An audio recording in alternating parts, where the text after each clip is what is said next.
Good morning, welcome to Atlantic City and this vast convention center here, which is absolutely sold out for Mike Tyson's first defense of the undisputed heavyweight championship of the world. Yes, he's attracted a record crowd. There are 16,000 here to witness the challenge of the #1 contender, the unbeaten Tyrell Biggs, winner of gold in the '84 Olympics. Now, Tyson comes to this confrontation still trying to prove to the skeptics that he has the ability to take his place alongside the all-time greats. For Biggs, it's his toughest assignment since waging a battle against drink and drugs. Some people, when they would slit wrists where they actually tried to take their own life. And I said, well, I never tried anything like that. When psychologically and mentally, that's what I was, that's what I was doing anyway. I was killing myself just, if not worse, than somebody slitting their wrist. And these are the things that I came in touch with. And that's when I made my mind up. I said, well, I can use this.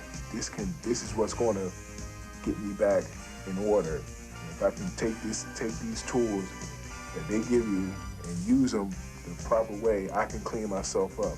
And so he did and got back to work. But there are questions about his power in the ring. In his 15-fight unbeaten career, he's never met a top contender.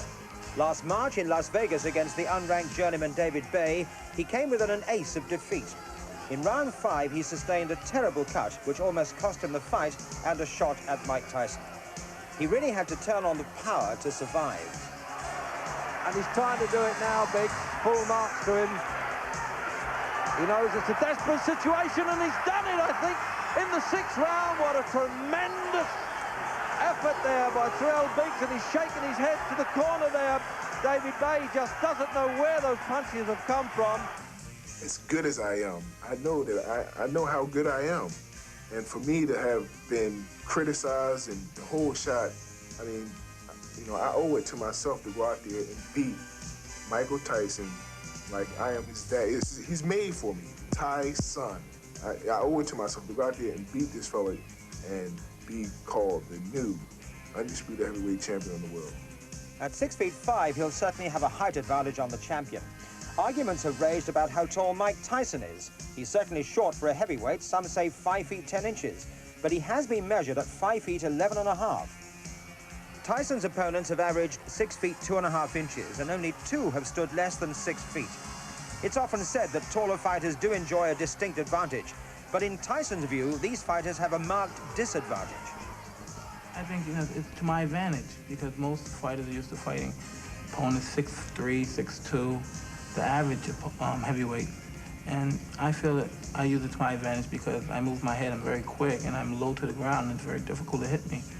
I crouch low just to make my opponents punch down, because I know where they're gonna punch at, because I'm down there and I'm looking at them. Because I'm so low and I come up, I feel it's to my advantage, because they can't see most of my punches coming. I get a lot of leverage from my punches, and it doesn't matter if I punch up or straight or down or around, I have good leverage. His lower body strength provides the leverage to throw powerful punches in an upward movement against taller fighters, as depicted here against Jose Ribalta. When I was younger, I used to always say, God, I'm just a midget. I'm never going to grow. I'm never going to be anything because I'm too short to do any kind of sports, anything. But then, I started believing in myself, and things worked out right. Will things work out for Tyson here tonight? Well, he is the 12-1 on favorite, and we'll see after this brief break.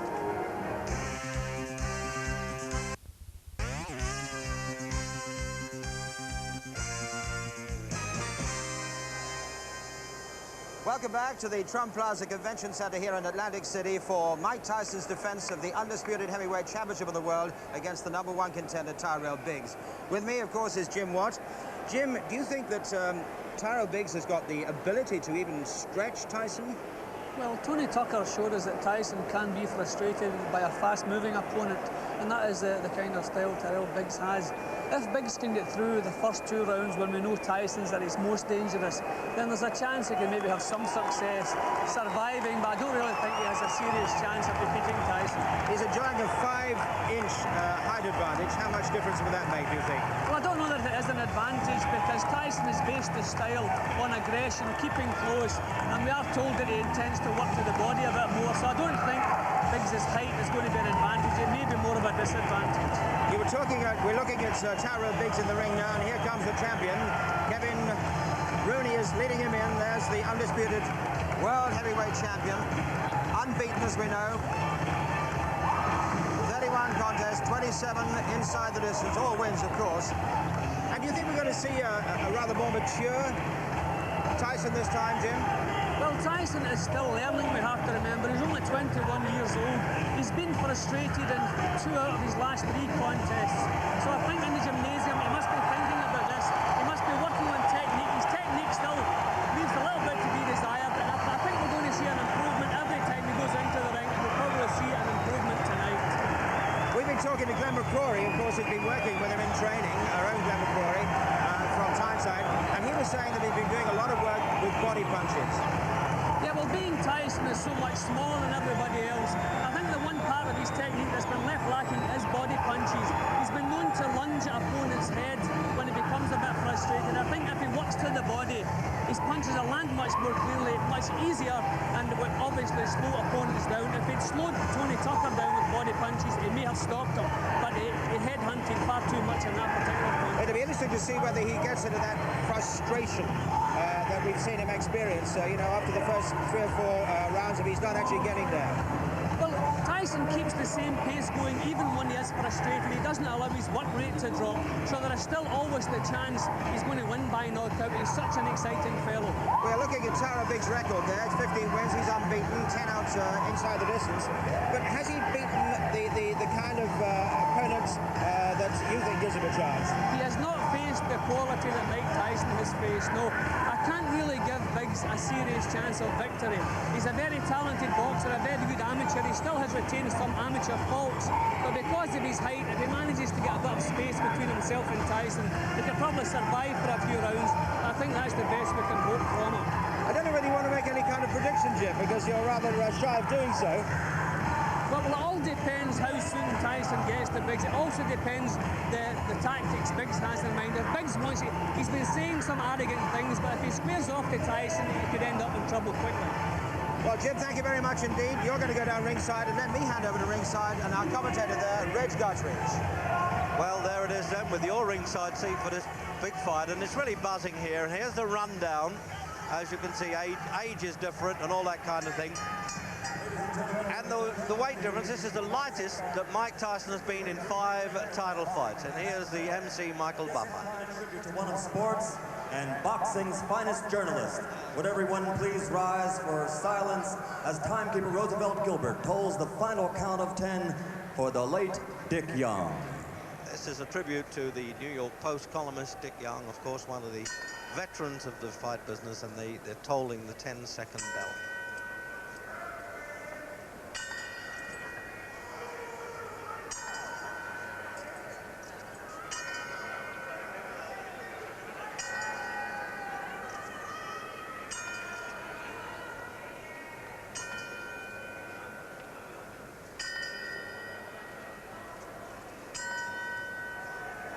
May his soul rest in peace. Thank you, ladies and gentlemen.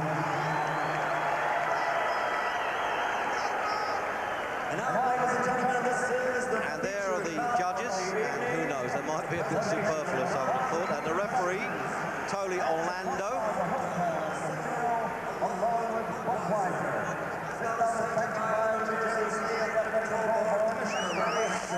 Deputy Commissioners Nicky Ballesteri and Lawrence Wallace. The chairman is Jerry Gormley. Representing the International Boxing Federation is its president, Robert W. Lee. The championship committee chairman is here, Bill Brennan. Representing the World Boxing Association, Dr. Keith Arthur and Dr. Elias Cordova. Here for the World Boxing Council is James J. Binns, Esquire. The 3 judges doing all the scoring tonight are Al Walensky, John Stewart, and Frank D. Brunette. The timekeeper, Roosevelt Gilbert. Counting for the knockdown seconds, Rudy Battle. Chief ringside physician, Dr. Frank B. Doggett. Also in attendance, Dr. Stanley Edding and Dr. Paul Williams. And now, ladies and gentlemen, let's get ready to rumble from the Trump Plaza Hotel and Casino by way of Convention Hall in Atlantic City, New Jersey. 15 rounds for the undisputed heavyweight championship of the world. The referee for this bout is Tony Orlando. Introducing first, fighting out of the blue corner. He's wearing the white trunks and weighs 228 3/4 pounds. He's from Philadelphia, Pennsylvania. This Olympic gold medal champion has 15 consecutive victories, 10 by knockout. Introducing the #1 challenger in the world, Tairelll Biggs.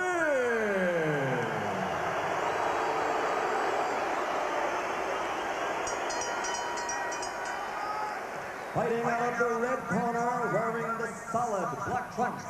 He weighs 216 pounds. From Catskill, New York.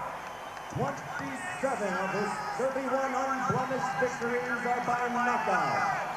Ladies and gentlemen, the undefeated, undisputed, heavyweight champion of the world, Ireland, Mike Taison.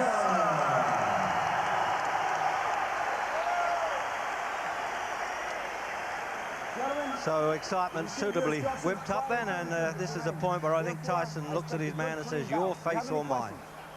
Touch gloves in the back to your corner, good luck. But no problems there anyway. They're waiting for the first bell. They don't get paid for overtime in this game. So it's very much the payback fight for Tyson. He boxed 2 rounds once in the amateurs, merely in trials with Tairelll Biggs, when Biggs went on to the Olympic team, and Mike Tyson failed to make it. So now, is it going to be a traditional explosive start? 16 wins in the first round, remember, Mike Tyson. But Biggs is the man with the game plan of the movement, and he certainly has that. He's a very smart boxer, very mobile. 16 stone, 4 3/4.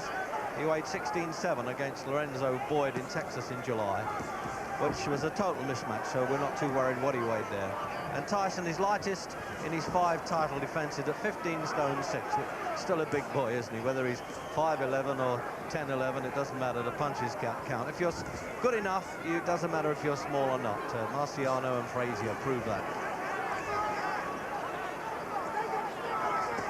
So he's got the traditional so-called bad guy black trunks on again, Mike Tyson. And that huge body, foul-proof protector there around his base of his ribs anyway. So I think you've got a little look now at, there's a man at ringside, Muhammad Ali, who would say, well, that's the way he's got a boxing fella, but Ali in fact predicted Tyson to win.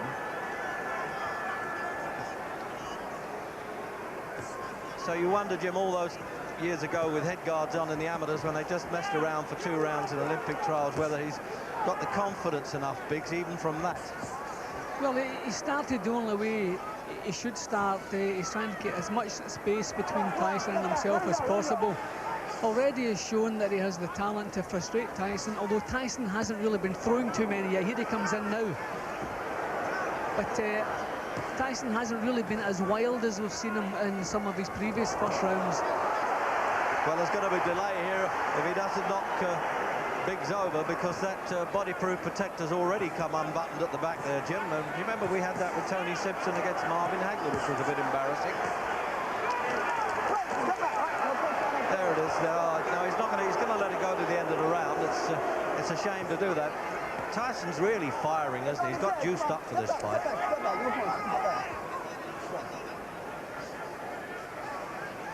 And, you know, in many ways, you've got to judge him on championship form, but he's still very much an apprentice champion, Tyson. Lacks that experience, 31 fights, of course, but, well, that would be nothing in the old days. What an exciting fighter he is, Jim. Just the clips around the ears enough, isn't it? Yeah, well, that was a good left hook to get through with, but Biggs has a good chin, but you can't give Tyson too many free goes. So we're coming up now to the end of the first there with a countdown clock, and they've got to do something about that protector. As you well can see there, look, it's coming well apart there.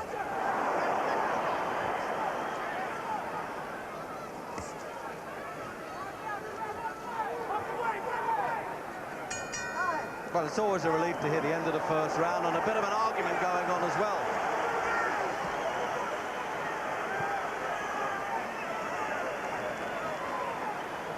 So he's having a stand in the corner there, Biggs, while they're adjusting that belt. And you'll probably notice, I'm sure you will, that the referee, Tony Orlando, and the seconds are all wearing now obligatory rubber gloves to, they think, combat the AIDS problem in boxing if there's any bloodshed. And some of the commissions are now doing that, including the IBF.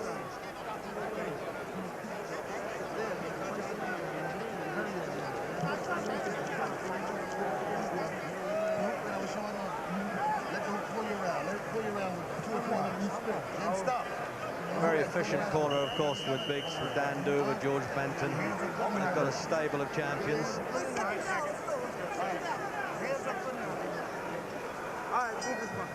Out for the second. It's a repeat scheduled for 15 and not 12. And neither of them have been 15 rounds, so who knows if it does go that distance, what sort of turn of events we'll have. The main thing is, of course, that Biggs doesn't have that dreadful scar reopened now that he had against David Bay. But it's a tribute really to him as a character that he's able to get back into the ring with all the troubles that he survived, and certainly the drugs and alcohol problem, rehabilitation clinic. And even in the fight he had a broken collarbone and had to win the fight one-handed.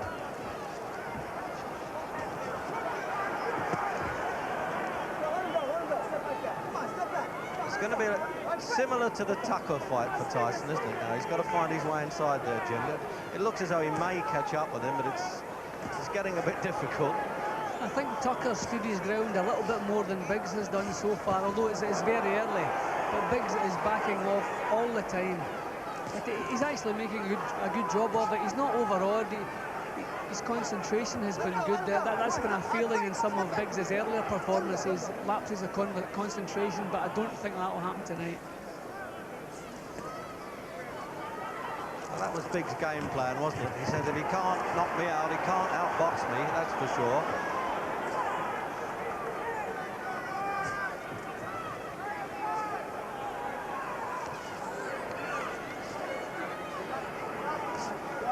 Two hands, punch out. Let him go, let him go. The referee insisting that they both punch out with two hands and not grab inside as they are there. Step back, come on, let him go.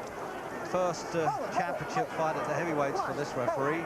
I tell you to break both of you, he's gonna break you. And he's already made his mark.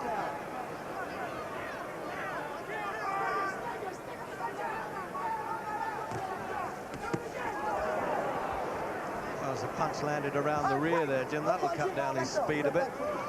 Well, Tyson has been throwing a bit more to the body than we're used to seeing. He did tell us that he's been practicing body punches, which is obviously a sensible thing to do when all your opponents are taller than you. But he's getting very close to Biggs already. I thought it would have maybe taken him a few rounds to get this close, but he's getting close already. Now, he doesn't creep up on him. He sends the calling card and he comes straight in.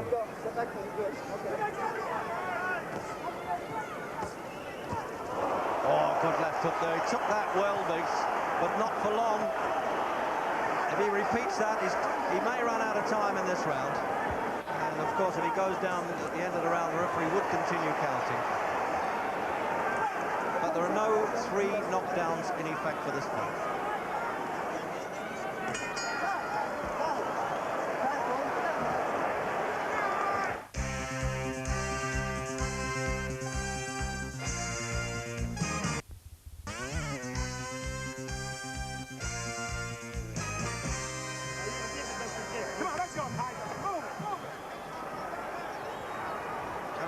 For round 3 now. Can Tyson repeat that left hook? May even produce a right hand uppercut. How do we know with this fellow? He's got the armory. Big odds on favourite, of course, in this gambling city of Atlantic City along the famous boardwalk, where in fact the first $1 million game took place in this state, New Jersey. Dempsey and Carpentier.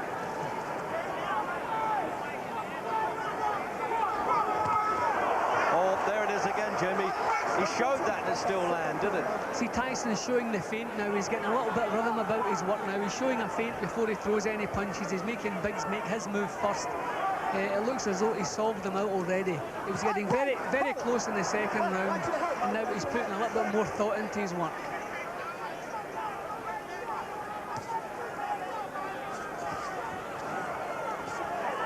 Well, it's something really that 22 out of 31 fights for Tyson didn't go beyond the second round. So the third round, actually. So we're getting some value for money here anyway, if Biggs can hang in there.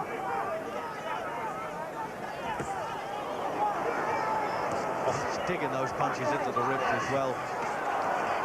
Now that's the last thing Biggs wants to do, is stand and trade. He tried that with David Bay and was then badly cut, and there's a cut around Biggs's left eye now. Is that a reopening midway through the third? That'll be sad for him because he doesn't deserve that. He's fighting a brave one.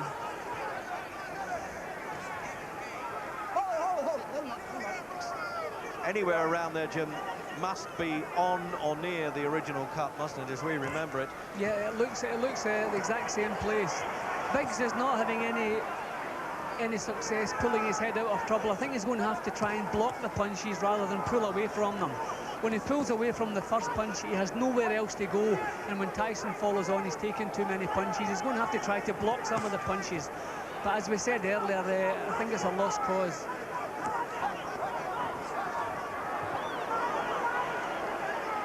See, now he can just afford to have a little bit of a hunter's patience about him now, Tyson. He's started to realise he needs a bit of technique. He's bitten the little bits of criticism that were aimed at him because two of his last 3 fights went to the full distance.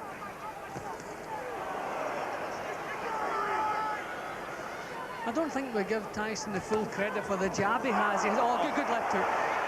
No, yes, he opens him up a little bit with that, doesn't he? And that left hook's an absolute peach of a punch. And he has surprising hand speed for such a compact fellow, Jim. Well, the punches are short and he moves in with them.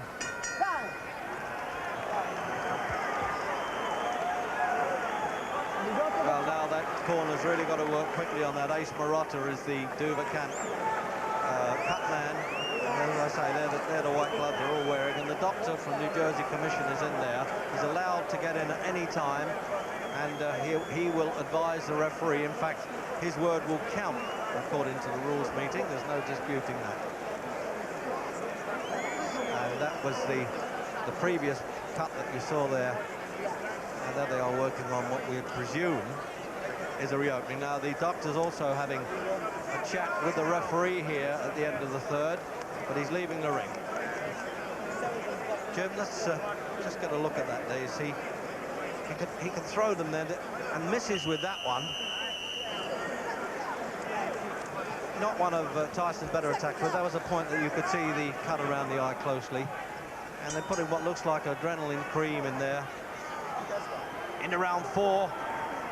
And let's face it now, it's all downhill battle surely for Tyrrell Biggs. It was hard to gain strength in a fight when you're bleeding and trying to wipe the glove away against a man of this strength that comes at you with such will.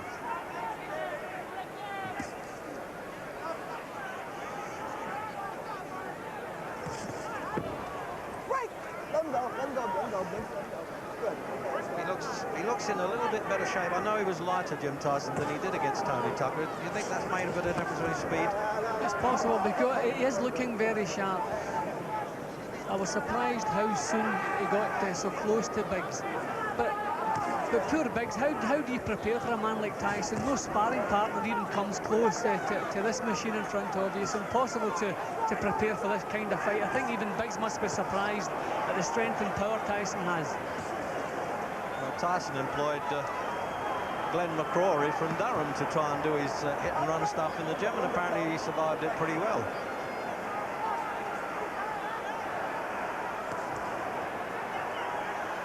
Now, it's got to be long range or nothing now with Biggs. And a good left hook that he turned into an uppercut. Tyson has dropped the pace. He just seems to be looking for one big left hook now. I think he feels that one clean shot will finish this job. Now, is he going to try and do this as he did with David Bay? Pull the fight right out of the fire, turn it around. I would have thought that was not possible to stop Tyson like that.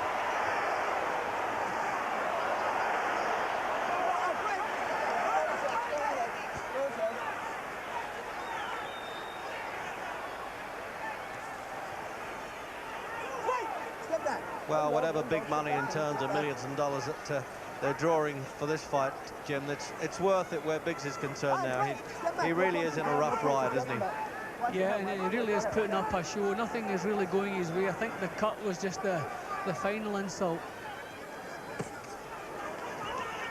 See, Tyson hasn't thrown as many punches in this round. He seems to be setting himself for the big one, especially the left hook. That's given him a lot of success up until now. He looks as though he wants to finish it with one punch.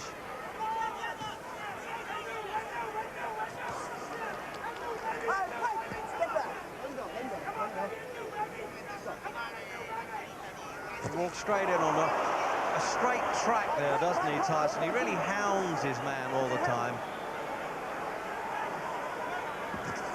Oh, there it is again. The right hand came with that as well. That was a two-punch combination for a change. And he really is a tremendously fast puncher, as we saw when he finished Pinkman Thomas.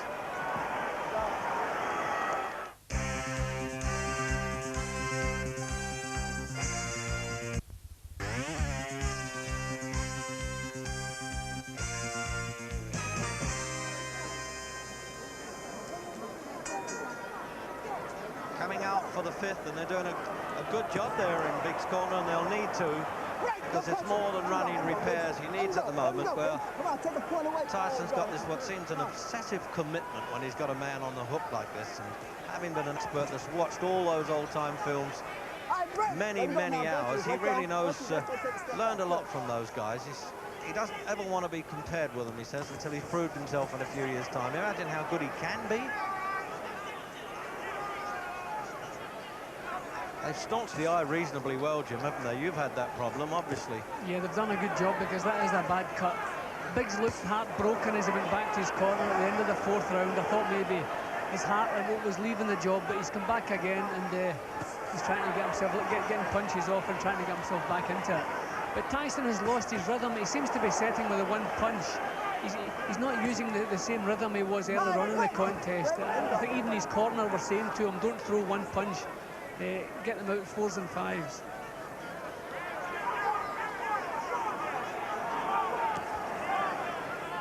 He's really trying to get every inch he can with that left-hand jab to keep him off.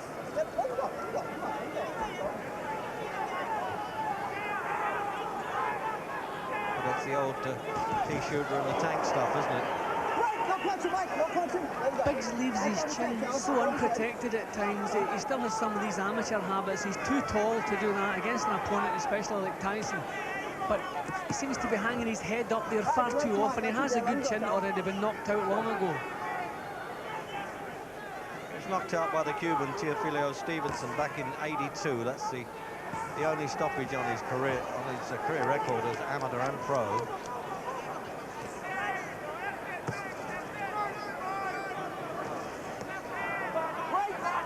Tyson hasn't lost a decision since Henry Tillman in an Olympic box-off in '84.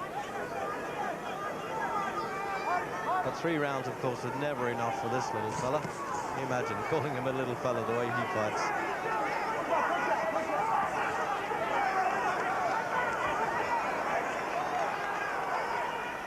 Yeah, Jim, that really is not going to last.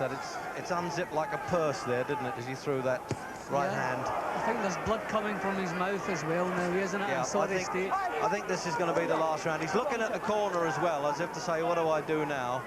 All the heart in the world, Tyrrell Biggs, but as you say, from the Bay fight, he knows now that there's no way he can switch this round and stop this tank coming at him. Oh, referee getting himself tangled up there. And the crowd not liking that with Tyson. He once did that in the amateurs with an African who wouldn't fight him, so he got out the ring, Tyson, and got disqualified. Let's go. Well, he stalled a bit there. They didn't put any extra time on the round there. That surprised me. It took a long time sitting down there now, Jim. I would have thought that the doctor would be back up there again, and it really did look bad to us towards the end of that round. This guy can't punch, can't do nothing out there.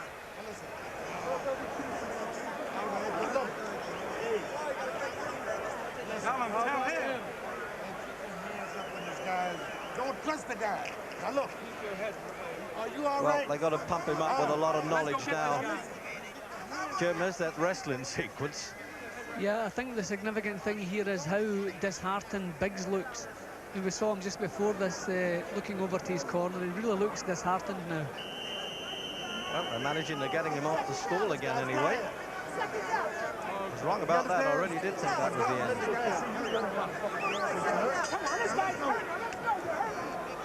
Out for the 6th round. Taire's Biggs now. Such a handicap, isn't it? Scheduled for 15, and as the great Joe Lewis said, you can run but you can't hide in the fight ring. Biggs has never been subjected to this kind of pressure before either. You know, there's no way he can cope with it. I would have thought, actually, I would like to think if it had been me in there, my corner would have pulled me out. Yeah, the right hands are getting really punishing as well. What an armory this fella's got. Jim, can we even imagine what he's going to look like in another 2 or 3 years if this keeps up? I wonder if Tyson can improve much more than he has done. I don't know if he's really taken his ability as far as it can go. But, I mean, it's certainly good enough. He doesn't really have to improve. He's far too hot for anything around at the moment.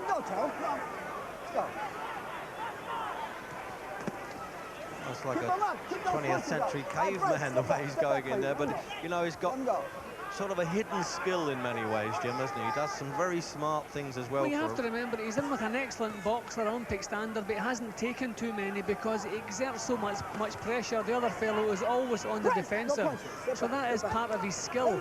But we don't see him taking too many clean punches himself.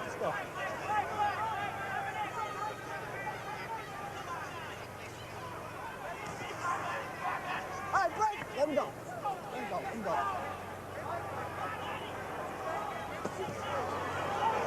Oh, punch to the body there, and we're so close to the ring, Jim White, now that, well, I tell you, we gasped as that left hook to the body went in. Let go. Step back. Well, the referee will remember this in his first heavyweight championship fight that he's officiated there. He's really having to work hard. No punches. Hold it. Let him go. Let him go, Tom. Let him go. It looks like Tyson wants to hang on to him as well.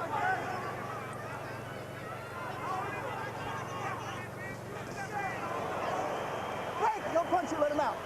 Let him out, Tone. Let him go, come on, Tone. Let him go and take a point away now. Get back. I don't think Biggs has anything else to offer. I think if he survives this round, his corner should pull him out of there. Yeah, I don't think he's going to. I said that in the 5th, mind you, because of the cut eye. Well, surprisingly enough, it stood up to it a bit here, the eye. They've worked hard on it. The coagulates have hardened a lot. So it won't be for that reason, Jim. No, I mean, if Biggs was in the fight here, if he had a hope of winning, then leave him in there. But he has absolutely no chance. We're only finding out how much courage he has, how long he can survive. His corner must pull him out of there.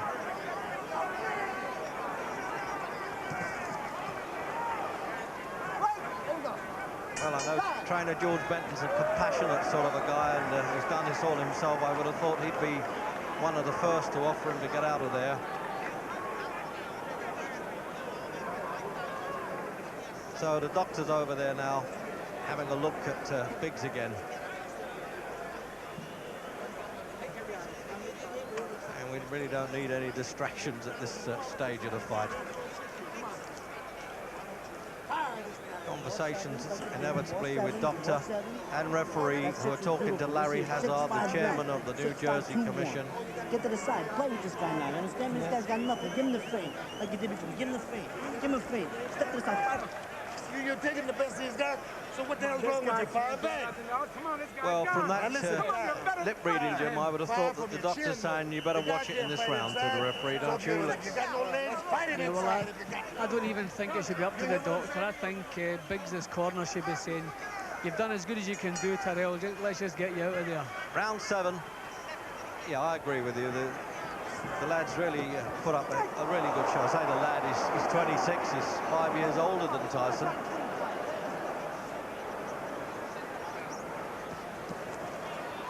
I don't think we're in any doubt who the better man is, and if that's what sport's supposed to be about, then we've found out what we wanted to find out. Tyson is just far too hot for him. The thing with Tyson, he holds that good position, and then he's so fast with some of the punches that, well, it catches the people by surprise, including the intended target.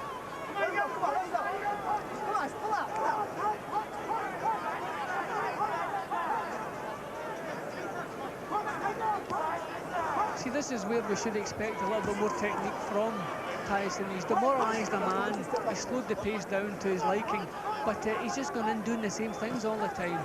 He should be showing a little feint and try to draw a lead from Biggs and come back with solid counters, but he's just doing the same things. Eventually, okay, it's going to pay off for him, but this is where he needs a little bit more technique. Yes, he tends to be a little bit repetitive there.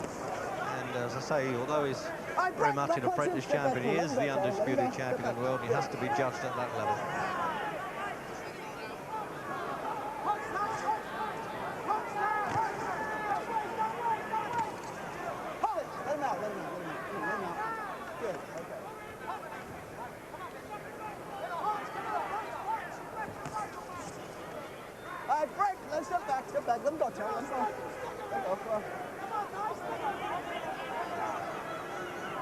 Again, Jim, that cut-eye is really not leaking as much. It's amazing, really. They've done a very good job on the eye. Because straight from the start of the injury, it was a bad one. But, I mean, Tyson should have a little bit more imagination now. I mean, we can see that Biggs is very tired. He isn't really coming back with any punches that should worry Tyson. So Tyson should be able to open up an opponent better than he's doing. Close in like that with Tyson when an opponent pulls on and he throws a punch and catches him with a forearm occasionally. That must hurt. Oh, what a jab, that one. That's the way to break up the opposition's concentration, and he did it there. And as he hit him with that punch, I think his eyes went into separate orbits there. Right in his own corner. Is he going to make an effort to get up? He's got to 8, and he's allowing it to go on, the referee. How long? He won't let him off the hook now, so come on, referee, you can dive in when you like now. And he's waved it all over, that's it. Glad to see that in the 7th.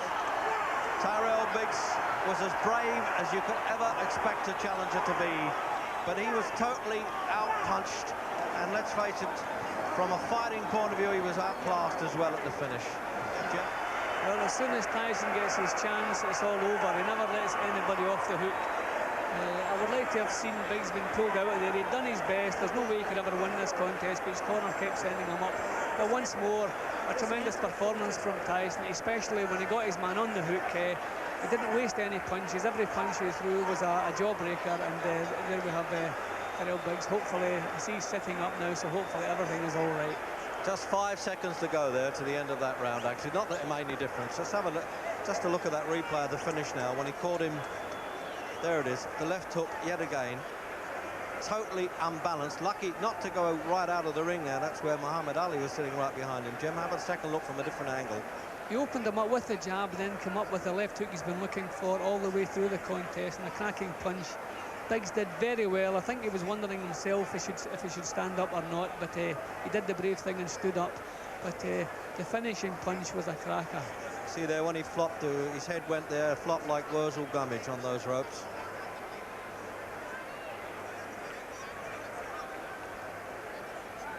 See, we're seeing it from all angles, and when Tyrell Biggs sees this in the replay, I think he'll say, is that really what happened to me? And that was the actual finish. Here's the finish again, Jim. Yeah, well, it was all over the place. It was just a case of the first clean punch that got through, and there it was. It wasn't even one of his best, but by that time, Biggs's resistance to the punches had gone, and over he went. Yeah, and the overhead camera again then we've got, and he's trying to claim a little bit there, anything to get out of trouble. As you say, half a punch by Tyson standards, and the referee was in, and he should have been in a little bit earlier for me, but nonetheless he was there.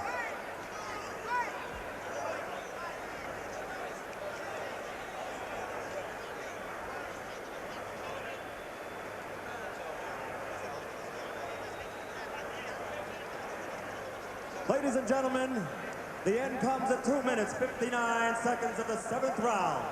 The winner, still the undefeated, undisputed heavyweight champion of the world, Mike Tyson!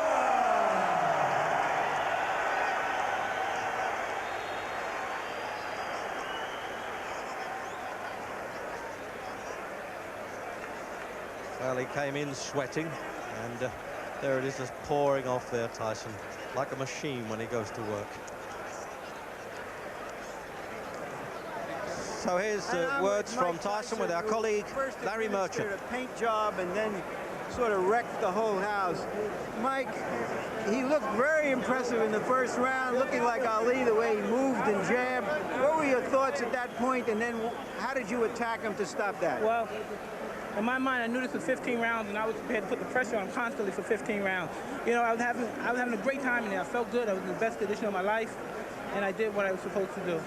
Well, tell me, what did you think in that first round when he was moving, trying to do an Ali with his left? I knew when I came to this fight, I was the best fighter in the world, and not a man alive that can beat me. What broke him down? Was it just constantly the pressure? body punches? When I was hitting him with body punches, and I heard him, actually, he was crying in there, making woman gestures like, I can't find it, but I knew that he was breaking down soon. You're saying that Biggs was crying when you hit him? Yes. When did that happen? And perhaps the 4th round on. So that you knew you had him by that time? Absolutely, but I knew he was tough in there taking those punches. Was this your most satisfying fight in the sense of the way you went about it patiently and businesslike, not getting excited, not trying to take him out with one punch? Well, I was very calm, and I was thinking about Roberto Duran, how he used to cut down the runners and just wear them down, and I had that frame of mind when I was in the ring. All right, Mike, let's take a look at the first knockdown, and would you describe what was happening? Well, I was in there looking for the punch, boom, and I knew it would come. Because when he threw a punch, his hand opened a little, and I thought I could slip a punch right in there. Were you trying to work on his cut early on because he was pretty bloody? No, I wasn't even thinking about the cut. I was just hitting to the body, softening him up. So that from then on, you really feel that it was inevitable after the first few rounds? Absolutely. All right, Mike, we hear now that you're going to fight Larry Holmes next. Why Larry Holmes? Well, I don't have any say-so in the matter. I'll just a fighter, and I'll defend my title against any man in the world. If I was you, I'd talk to Jim Jacobs about that. Do you want to fight Larry Holmes? I'll fight any man in the world because I believe there's no one in this clan that can beat me. Okay, then let me ask Jimmy Jacobs, the co-manager of Mike, why do you want to fight Larry Holmes next? Well, the reason is that I would say that 90% of the world thought that Larry Holmes beat Michael Spinks the last time they fought. In fact, Larry, of 46 newspaper men polled after the fight, 42 men of the 46 voted for Larry Holmes in the last fight with Michael Spinks. Larry is sitting at home feeling that he's the champion, and that's the reason we're going to fight him. But he did lose his last 2 fights. He hasn't fought in a good long while. A lot of people are saying, what is this, some kind of an antique show? Or is this in the best or worst traditions of boxing, fighting these kinds of fights? I don't think it's either in the worst or best traditions of boxing. Boxing history is replete with 27 heavyweight champions attempting to regain the title.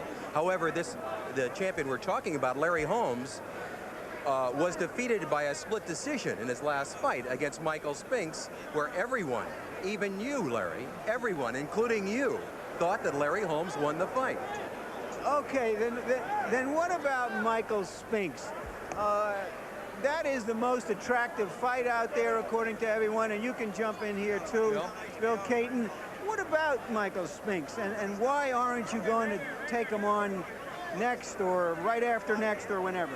Whenever we're ready to, we make our plans for that. We haven't made our plans to take on Michael Spinks because a fight with Michael Spinks, which is a pay-per-view, closed-circuit fight, takes a minimum of 5 months, during which time Mike would not fight. Mike wants to fight more frequently. So you're saying now you will fight Michael Spinks eventually?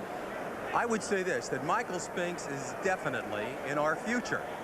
Definitely in our future, but not in our immediate future. Let me put it this way. So 2 very happy men there, Jim Jacobs and Bill Caton, the co-managers of Mike Tyson. It seems a little churlish to say that you're disappointed with the performance. He wins his fight so easily, but it did get untidy towards the end. I think the referee might have stopped it a little earlier, but you have to recognize the courage of Tairelll Biggs and how unfortunate it was that he sustained that cut again. We're going to take a break, and we'll be back with more World Championship boxing in just a couple of minutes.